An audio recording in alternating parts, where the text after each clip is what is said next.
محترم احباب، السلام علیکم ورحمۃ اللہ وبرکاتہ۔ آج کی زبان و ادب کی اس نشست میں میں ڈاکٹر نوید عبدالجلیل آپ تمام کا تہہ دل سے استقبال کرتا ہوں۔ آئیے اردو کی ابتدائی اور اہم معلومات کا اجمالی جائزہ لیتے ہیں۔ اس ضمن میں ہم نے چند نکات کو یہاں اس ویڈیو کے ذریعے آپ کے سامنے پیش کرنے کی کوشش کی ہے۔ تو آئیے آگے بڑھتے ہیں ہمارے پہلے نقطے کی طرف۔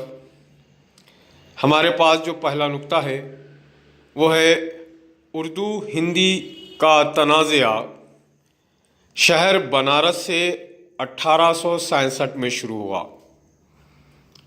اردو اور ہندی کا جو تنازعہ رہا وہ شہر بنارس سے 1867 میں شروع ہوا ہے۔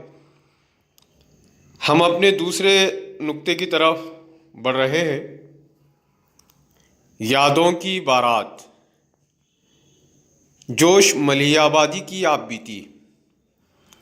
یہاں پر اس نقطے میں دو طرح کے سوالات کی گنجائش بنتی ہے۔ پہلا سوال یوں ہو سکتا ہے کہ یادوں کی بارات کس کی آپ بیتی؟ تو اس کے لیے آپ جواب دے سکتے ہیں جوش ملیح آبادی۔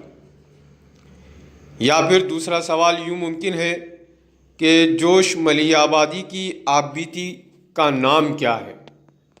تو اس وقت آپ کا جواب ہو سکتا ہے یادوں کی بارات۔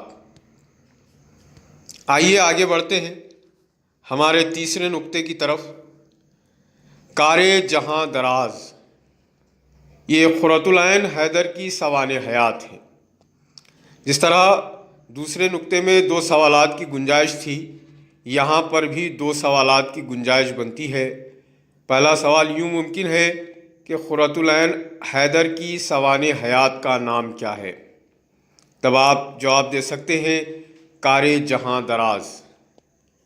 یا دوسرا سوال یوں ممکن ہے کار جہاں دراز کس کی سوانح حیات ہے؟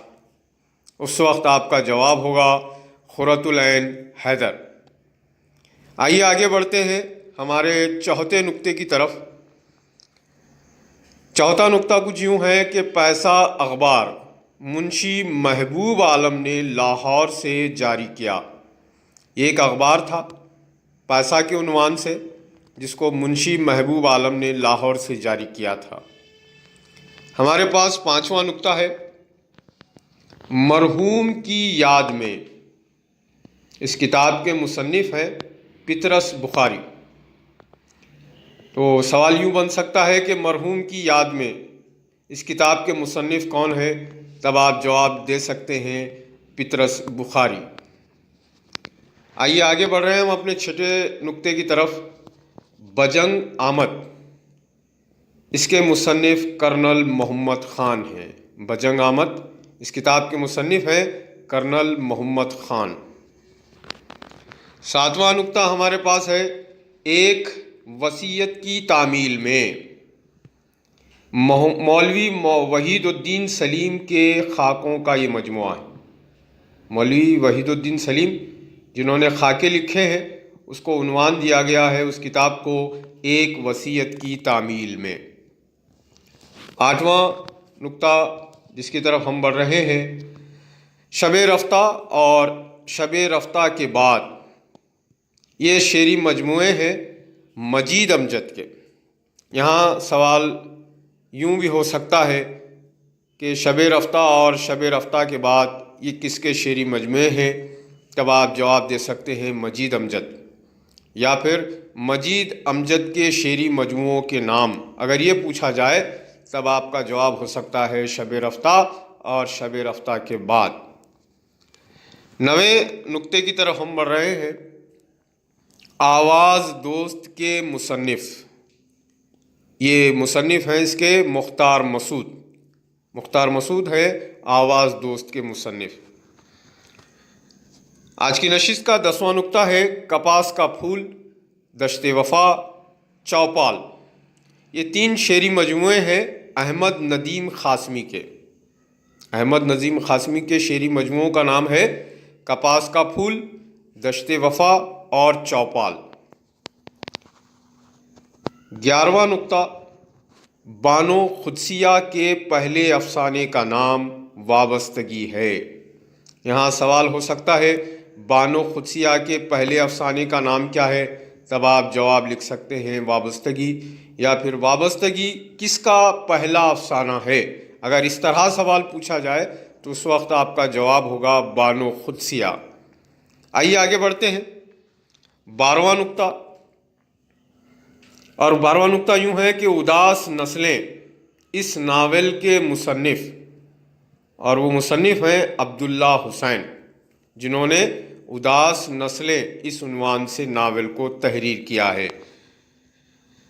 13واں نقطہ، آنگن زمین، یہ خدیجہ مستور کے ناول، آنگن اور زمین یہ خدیجہ مستور کے ناول ہیں۔ آئیے آگے بڑھ رہے ہیں ہم 14ویں نقطے کی طرف۔ یہ شعری مجموعے کے حوالے سے ہے، سوال ہے شعری یا نقطہ ہے شعری مجموعہ منزل شب، اور اس کے شاعر ہیں مختار صدیقی۔ مختار صدیقی کے شعری مجموعے کا نام ہے منزل شب۔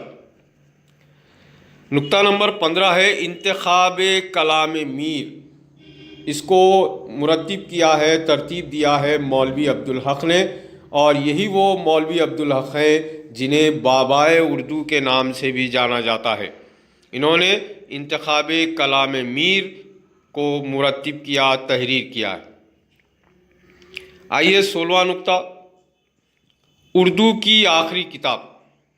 اس کتاب کے خالق ہیں ابن انشا۔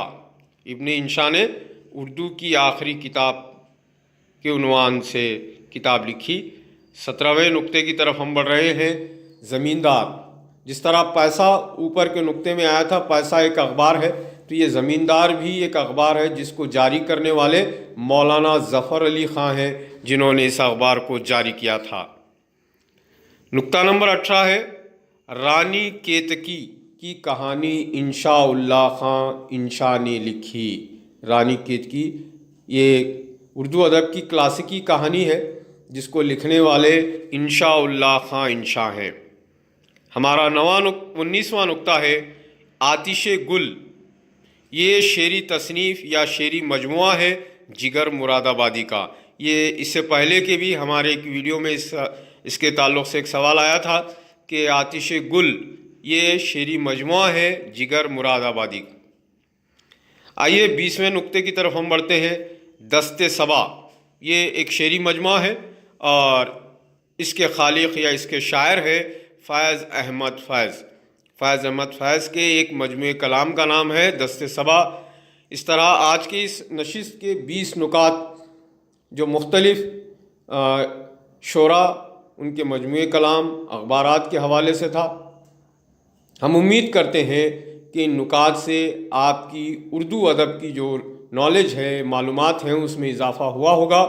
آپ اپنی رائے سے ہمیں آگاہ کریں، اور ایسے احباب جنہوں نے ہمارے یوٹیوب چینل کو سبسکرائب نہیں کیا ہے ان سے گزارش ہے کہ وہ ہمارے یوٹیوب چینل کو سبسکرائب کریں تاکہ ہمیں اور مزید ویڈیو بنانے کا حوصلہ مل سکے۔